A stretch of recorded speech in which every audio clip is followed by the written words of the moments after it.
Halo, hari ini kita mau dalemi nih pemikiran Arnold Schwarzenegger. Kita bakal bedah bareng sebuah wawancara mendalam sama dia. Seringnya kan kita lihat dia sebagai bintang laga atau ya politisi gitu ya. Tapi ternyata ada banyak lapisan pemikiran di baliknya loh. Betul. Bukan cuma soal otot atau I'll be back aja ya. Iya. Nah, kita akan gali sumber ini buat cari prinsip-prinsip kunci yang mungkin Anda juga bisa pakai nih buat mengubah arah hidup, apalagi kalau lagi hadapi tantangan. Penasaran gak sih, apa ya yang mendorong dia dari kondisi Austria pasca perang sampai jadi sosok global kayak sekarang? Yuk kita bongkar sama-sama. Yang menarik banget dari wawancara ini, justru gimana visinya yang luar biasa itu lahir dari rasa nggak puas sama realitas masa kecilnya yang bisa dibilang pahit ya. Ini bukan sekedar cerita sukses biasa, ada sesuatu yang lebih dalam kayaknya. Oke, kita mulai dari situ kalau gitu. Kekuatan visi di tengah keterbatasan. Bayangin deh, tumbuh di Austria setelah Perang Dunia Kedua. Sumber ini gambarin kondisinya suram banget. Miskin, lapar, terus ayahnya juga keras. Mungkin ada PTSD juga ya dari perang. Bisa jadi, disiplinnya kaku banget. Bahkan katanya nih, sarapan aja mesti diusahakan dulu pakai push up.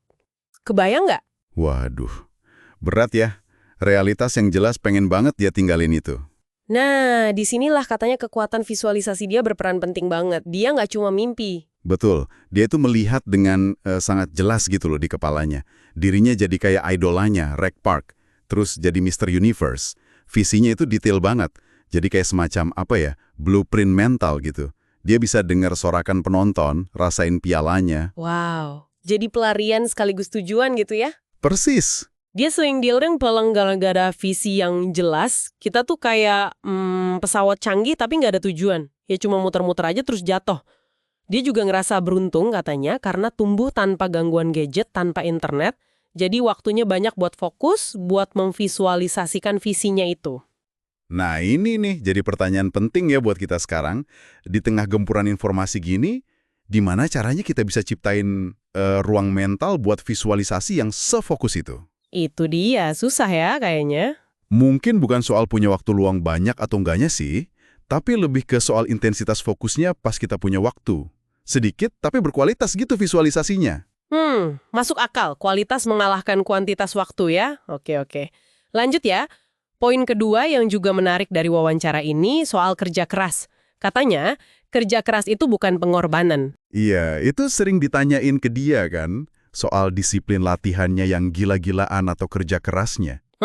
Tapi dia malah bilang itu menyenangkan. Loh kok bisa? Gimana ceritanya kerja keras jadi nikmat gitu? Nah, kuncinya itu, menurut dia, ada di hubungan langsung antara kerja keras itu sama visinya yang jelas tadi. Yang membara itu ya? Jadi kalau Anda tahu persis, kenapa Anda misalnya ngelakuin repetisi ke 100 di gym, atau lembur sampai malam. Karena itu langkah nyata menuju visi yang Anda pengen banget capai. Ya aktivitas itu jadi punya makna, jadi nggak terasa kayak beban. Oh, jadi nyambung ke kenapanya ya? Tepat. Jadi bermakna dan bahkan ya itu tadi, menyenangkan. Ini kan kontras banget ya sama banyak riset yang bilang orang nggak happy sama kerjaannya. Mungkin karena itu, putus hubungan antara kerjaan harian sama tujuan besarnya. Jadi bukan soal maksa diri ya, tapi lebih ke menyalakan api semangat dengan punya tujuan yang jelas banget. Oke, ini menarik. Nah, sekarang kita ke ide yang mungkin agak kontroversial nih. Yang soal rencana B itu ya. Iya, bahaya katanya punya rencana B atau jaring pengaman. Arnold ini sama tidak percaya sama itu. Kenapa ya? Bukannya itu malah aman? Nah, logikanya dia gini, dari yang saya tangkap di wawancara ya, punya rencana B itu kayak kita ngomong ke diri sendiri, kayaknya plan A nggak bakal berhasil deh. Jadi secara nggak sadar, itu udah bentuk keraguan, melemahkan komitmen kita ke plan A, fokusnya jadi pecah. Wah, iya juga ya. Usahanya jadi nggak 100% gitu. Betul, kita kayak ngasih izin ke diri sendiri untuk nggak habis-habisan di plan A, kan ada cadangan. Kalau nggak ada rencana B ya mau nggak mau harus berhasilin plan A ya. Udah mepet ke tembok istilahnya. Persis. Dia kasih contoh waktu maju jadi gubernur. Dia fokus total di situ. Nggak ada mikir, nanti kalau gagal balik lagi aja main film. Nggak ada. Visinya saat itu ya jadi gubernur. Titik. Nggak ada kompromi. Tapi perlu diingat juga, komitmen tanpa jaring pengaman ini kan berarti harus siap juga kalau amit-amit gagal. Nah, bener. Terus gimana kalau gagal? Menariknya Arnold juga bahas soal kegagalan ini kan? Iya, dia nggak nutupin kok. Justru dia cukup terbuka ya soal kegagalan-kegagalannya. Ada soal pernikahan, film yang mungkin nggak laku, atau kalah kompetisi binaraga. Dia lihat itu bukan akhir segalanya.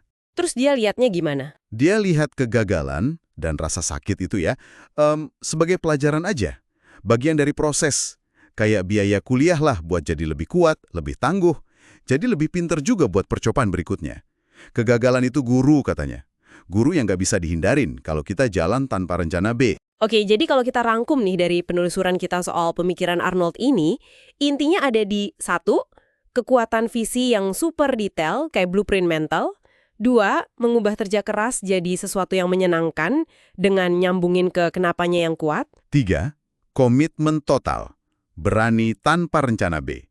Dan 4, nerima kegagalan sebagai bagian dari proses belajar buat bangkit lagi. Gitu ya kira-kira? Iya, kerangkanya gitu.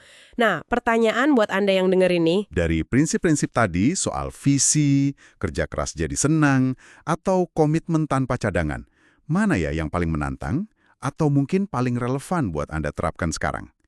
Coba direnungkan, gimana Anda bisa adaptasi itu dalam konteks hidup Anda sendiri? dan sebagai penutup nih, ada satu pemikiran lagi yang cukup menarik.